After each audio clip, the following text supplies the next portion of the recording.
নমস্কার বন্ধুরা, সংস্কৃত বিদ্যাচর্চা চ্যানেলে আপনাদের সকলকে স্বাগত জানাই। বাংলা থেকে সংস্কৃতে অনুবাদ বিষয়ে আজকে নবম পাঠের আলোচনা শুরু করছি। গতদিন অষ্টম পাঠের আলোচনায় অস্মৎ অর্থাৎ আমি এবং যুষ্মৎ মানে তুমি এই সর্বনাম শব্দ দ্বারা কিছু বাক্য গঠন করে আপনাদের দেখিয়েছি। আজকে আরো কিছু সর্বনাম শব্দ দ্বারা বাক্য গঠন করে দেখাবো। তাহলে দেখুন, প্রথমেই বলা হচ্ছে যে বালক, অর্থাৎ যে এটি যৎ শব্দের রূপ। যৎ শব্দের প্রথম আর এক বচনে ইয়হ এরকম হয়। তো এখানে একটি বালককে বোঝানো হয়েছে, তাই ইয়হ বালকঃ এরকম হলো। তারপর বলা হচ্ছে কোন রাজা, মানে কোন বলতে এটি কিম শব্দের রূপ। কিম শব্দের প্রথম আর এক বচনে কহ হয়, আর রাজা এখানে একজন রাজাকে বোঝানো হচ্ছে, তাই কহ নৃপঃ এরকম হচ্ছে। তারপর বলা হচ্ছে সেই পুরুষ, অর্থাৎ সেই মানে তৎ শব্দের প্রথম আর এক বচনে সহ হয়, আর পুরুষ বলতে নর, তাই সহ নরহ। তারপর বলা হচ্ছে এই দেশ, মানে এই বলতে এতৎ শব্দের প্রথম আর এক বচনে হয় এষঃ, আর দেশ এখানে একটি দেশকে বোঝানো হয়েছে বলে এষঃ দেশঃ এরকম হলো। তারপর বলা হচ্ছে তাহাদের নিবাস। তাহাদের এখানে তৎ শব্দের ষষ্ঠীর বহু বচনের রূপ, তাই এখানে হচ্ছে তেষাম, তেষাম নিবাসঃ।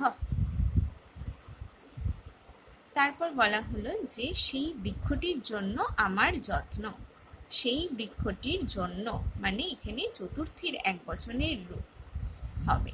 তাহলে সেই বলতে তৎশব্দের রূপ তস্মৈ, চতুর্থীর এক বচনে বৃক্ষটির জন্য মানে বৃক্ষায় আমার যত্ন, মম যত্নঃ।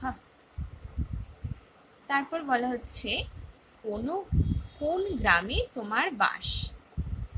কোন বলতে কিং শব্দের রূপ হবে, আর কোন গ্রামে মানে সপ্তমীর এক বচনের রূপ, তাহলে কস্মিন গ্রামে তোমার বাস, তব বাসঃ।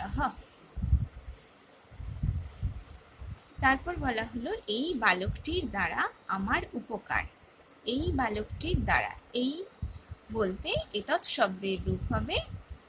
এবার যেহেতু বলা হচ্ছে এই বালকটির দ্বারা, সেহেতু এতেন বালকেন মানে তৃতীয়ার এক বচনের রূপ হবে আমার উপকার, মম উপকারঃ। তারপর বলা হলো কোন শিক্ষক হতে তোমার জ্ঞান লাভ। তাহলে কোন শিক্ষক হতে কিং শব্দের রূপ হবে এবং পঞ্চমীর এক বচনের রূপ হবে।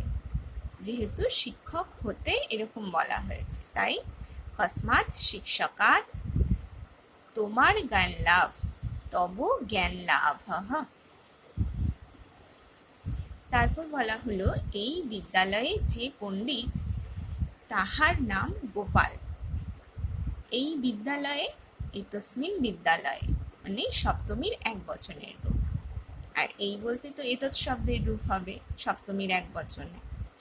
যে পণ্ডিত, যাহ পণ্ডিতঃ, তাহার নাম গোপাল, তস্য তাহার ষষ্ঠীর এক বচনে তস্য নাম গোপালঃ।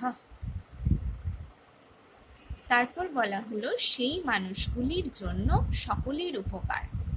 সেই মানুষগুলির জন্য, অর্থাৎ এটা বহু বচনের রূপ, সেই তৎশব্দের রূপ, তাহলে তৎশব্দের চতুর্থীর বহু বচনের রূপ হবে তেভ্যঃ।